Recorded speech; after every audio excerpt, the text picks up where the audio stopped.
te puede lastimar.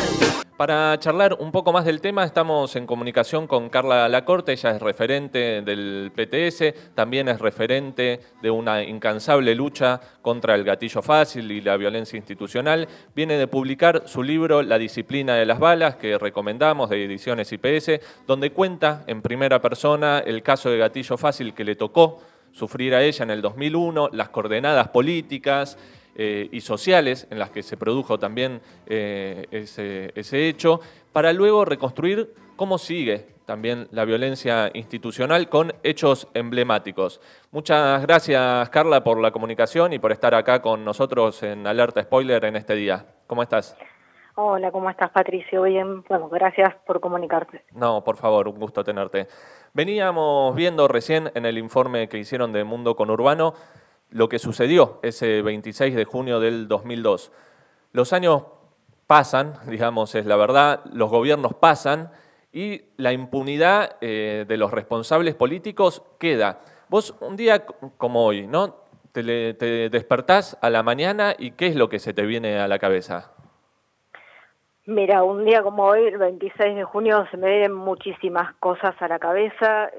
Recién viendo el informe que acaban de pasar, excelente informe que hicieron los compañeros de Mundo Conurbano, bueno, se me agolparon imágenes, sentimientos. Ese 2002 yo hacía poquitos días, cumplía un año de estar en esta silla de ruedas por la que fui víctima de un caso de gatillo fácil en el medio del auge del metabala de Rucauf. Claro. Veníamos de un año convulsionadísimo, como bueno muestran las imágenes y este informe, que terminamos, o sea, en junio del 2001 hubo un pico de casos de gatillo fácil donde se preparaban para esa crisis económica terrible que terminó con, bueno, de la Rúa yéndose en helicóptero y con una treintena de compañeros asesinados en las calles de las distintas ciudades de la Argentina, bueno, en Buenos Aires, en Rosario. Bueno, son muchísimas cosas que a uno que en ese momento no llegaba a los 30 y ahora estoy a punto de llegar a los 50, pasó toda una vida. Para muchos que son muy jóvenes, por ahí les cuesta entender qué era lo que pasaba ese 26 de junio, en donde estábamos muy preocupados porque era lo que estaba pasando, porque las imágenes que nos llegaban eran pocas, cortadas, cuando ahora todo se maneja por celular, tenés imágenes inmediatas, y nos mostraban apenas una cosita sesgada, se veía por televisión. Yo recuerdo que ese día prendí el televisor porque sabía que Carlos, mi compañero, junto con muchos otros compañeros, estaban ahí en el puente y veía esas imágenes terribles de Maximiliano y Darío en la estación de Avellaneda, que yo los llamé a Carlos. Justo tenía uno de esos teléfonos grandísimos, en esos Tango, que eran unos adoquines, porque lo tenían por la situación que acababa de pasar, nos habían prestado, y los llamaba y le preguntaba, y me dicen, no puedo hablar, nos están corriendo, nos están haciendo, y esto es terrible. Entonces, nos quedamos sin imágenes, sin nada, y lo que decían los medios. Lo que decían los medios que era nada, era una pelea entre pobres, como acaba de decir Norita. Estamos entrevistando a Carla Lacorte, referente del Centro de Profesionales del CEPROD. Para quienes son más jóvenes o están en el secundario, vos recién mencionabas a los medios de comunicación de aquel momento, pero ¿cómo recordás el rol de aquel día de los medios de comunicación? ¿Y qué pensás del rol de los medios de comunicación hoy frente a casos de gatillo fácil? Mira, el rol era ese, o sea, te decían la pelea entre pobres, te marcaban eso cuando era claramente que no lo era, y después, bueno, los titulares del día siguiente, lo que decías, lo que planteaban ahí en el Mundo Conurbano, la crisis causó 2 nuevas muertes, la crisis, nadie, el Estado no, ni hablar, ese brutal operativo que habían armado para acallar lo que se venía de ese. En aquel momento veníamos de esas jornadas que decíamos del 2001, en donde habían tomado relevancia las asambleas barriales, los movimientos desocupados, las fábricas ocupadas para enfrentar esa crisis terrible. ni hablar. Y Duhalde, que se venía preparando, hacía medio año que estaba gobernando, y que quería callar a sangre y fuego esos fenómenos que venían de 2001. Bueno, de eso nada, lo que se veía era los titulares al día siguiente: la crisis causó 2 nuevas muertes, que solo se logró revertir después de esta manifestación impresionante que se dio al día siguiente, y que recién ahí empezaron a sacar los medios que ya tenían en su poder las imágenes y todo lo documentado que era lo que había pasado, el brutal asesinato de los compañeros. O sea que llegamos, eso me quedó claramente. Y después, bueno, nosotros ahí pudimos ver el rol que jugaron los medios y bueno, que tuvieron que revertir gracias a esa impresionante manifestación, ¿no? Carla. Después llegamos a un juicio en partes, y bueno, lo que llegamos ahora es que lo que se pudo ver que después, con los años, se dividieron el juicio por los hechos de Puente Porredón en varias causas, de manera que no quedara ningún responsable político juzgado y culpable, ¿no? Claro. Lo que llegaron fueron algunos responsables materiales, y hoy encontramos, y como encontramos en gobiernos anteriores, a Felipe Solá, Aníbal Fernández, de estas caras, que hoy son, bueno, vuelven a tener grandes responsabilidades de gobierno.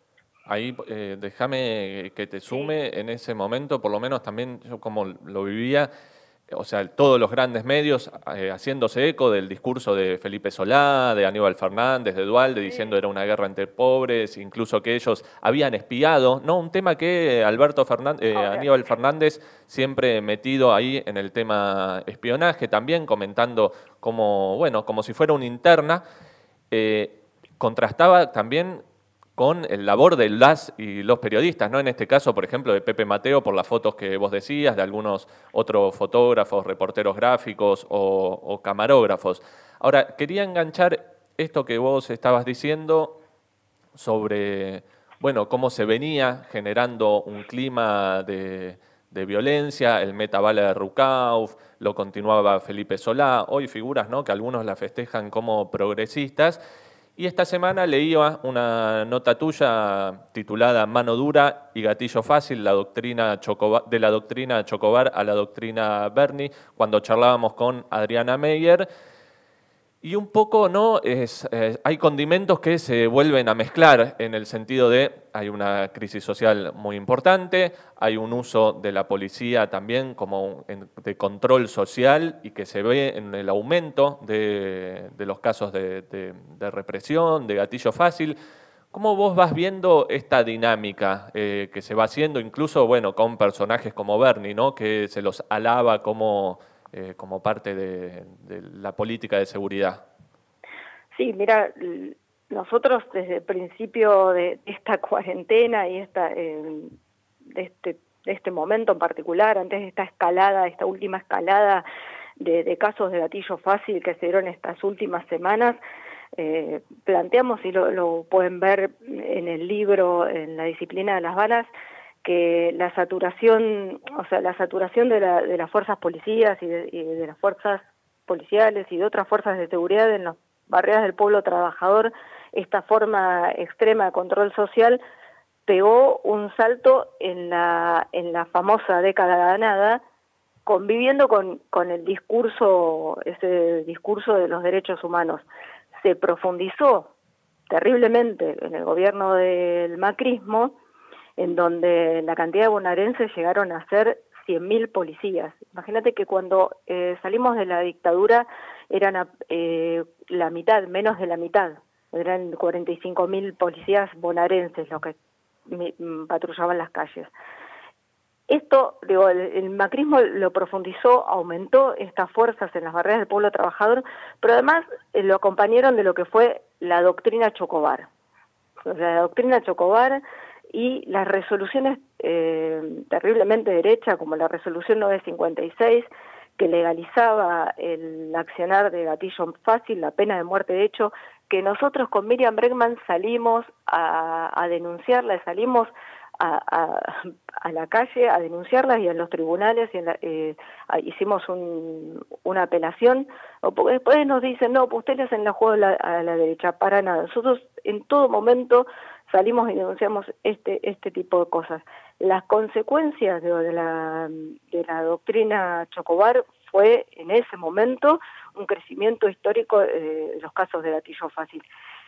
Y cuando asume este gobierno, la ministra Federic, hay que decirlo, dio por tierra de estas resoluciones más terribles, como la resolución, la 956, pero sin embargo dejó algo que es, digamos, lo que da el accionar de gatillo fácil, la cuestión estructural, que es la militarización de la barrera del pueblo trabajador con todas estas fuerzas. Lo mantuvo, y así se inauguró esta cuarentena.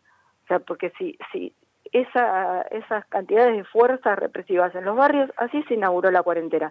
Y no solo esto, sino que para fines de marzo, cuando la cuarentena se hizo más estricta, Frederick lo que hizo fue emitir una resolución que fue la de reincorporar personal retirado de las distintas fuerzas. Y nosotros también salimos a denunciarlo, también salimos a plantear que lo que iba a traer esta cuarentena cerrada, de lo de que estamos hablando, de una cuestión de salud, y la enfrentan con policías, con gendarmes y con prefectura en las calles, lo que iba a traer era más gatillo fácil, más brutalidad policial, y lamentablemente no nos equivocamos. Lo tuvimos, la cantidad de jóvenes asesinados en las calles es terrible, la cantidad de detenidos, o sea, hace unos días estaba viendo y en pocos días subimos de 93.000 a 100.000, cuando empezamos la cuarentena con 95.000 detenidos y la mayoría era porque tienen que ir a laburar, porque trabajan en negro y no tenían esos famosos permisos para circular. O sea que las causas de este crecimiento no es solo la mayor circulación, yo quiero hacer pie en esto, sino que en los últimos días, en los últimos 15, 20 días, en el último mes, estuvimos asistiendo a una campaña terrible desde los medios masivos de comunicación y la derecha, que dicen que hubo un aumento muy grande de los hechos delictivos. Y esto particularmente a mí me llama la atención cuando ves y lees y te empezás a informar y ves que la Procuración General de la Nación, de la provincia y la interventora del servicio penitenciario dicen que en realidad no es así. Los delitos han bajaron muchísimo en los primeros días de la cuarentena, bajaron más de un 70% los delitos callejeros. Y entonces te dicen que no, que en realidad lo que están volviendo es a sus niveles habituales y que aún así siguen por debajo. Entonces, este es el principal argumento que dieron desde la derecha para volver a darle y a robustecer más a esta campaña de derecha por más seguridad. Pues no solo fue la derecha, si no lo tenemos al ministro Carapintada, del cual también les recomiendo que vean el identikit que hicieron en Mundo Conurbano, que lo representa, es decir, tenemos mucho, lo conocemos de hace mucho a Bernie. Y lo que preocupa seguramente también es, bueno, cómo va a quedar la situación post salida de cuarentena. Exactamente. Que en realidad se van preparando para eso, para qué es lo que va a pasar después de la cuarentena. Ese es el gran problema, sí. Carla, te agradecemos un montón la comunicación, especialmente en este día. Te mandamos un gran abrazo y seguramente vamos a seguir charlando porque, bueno, como estábamos diciendo, la situación en el conurbano represiva va en aumento, así que probablemente estaremos en comunicación nuevamente. Sí, van a haber más casos de gatillo fácil y se están preparando para lo que se viene, para cuando se profundice esta crisis social, porque siempre que hemos visto que se llenan las calles de las distintas fuerzas represivas, primero son utilizadas para reprimir y para el control social de los pibes en los barrios, nos lleva a esta cantidad terrible de casos de gatillo fácil, pero después son utilizadas para reprimir a los trabajadores cuando salen a luchar, cuando salen a exigir lo mínimo y elemental, que es su trabajo, que no los despidan, que no hayan suspensiones, como lo vimos acá en Penta, se utilizan para reprimir a los trabajadores cuando salen eso. Y después de la pandemia vamos a tener muchísimos desocupados, porque lo vienen diciendo desde las distintas organizaciones. La OIT decía que íbamos a tener cientos de miles de trabajadores desocupados en todo el mundo. Así que bueno, para eso es para lo que se están preparando y para eso nos tenemos que preparar nosotros también para enfrentar esto desde los organismos de derechos humanos, la izquierda y los trabajadores, las mujeres y la juventud, enfrentar esto que se nos viene después de la pandemia. Seguramente. Te mandamos un saludo acá desde el estudio. Un saludo muy grande. Un abrazo. Y nos estamos hablando. La Izquierda Diario ahora también es radio y TV. Desde el 26 de mayo, La Izquierda Diario Multimedia. Información,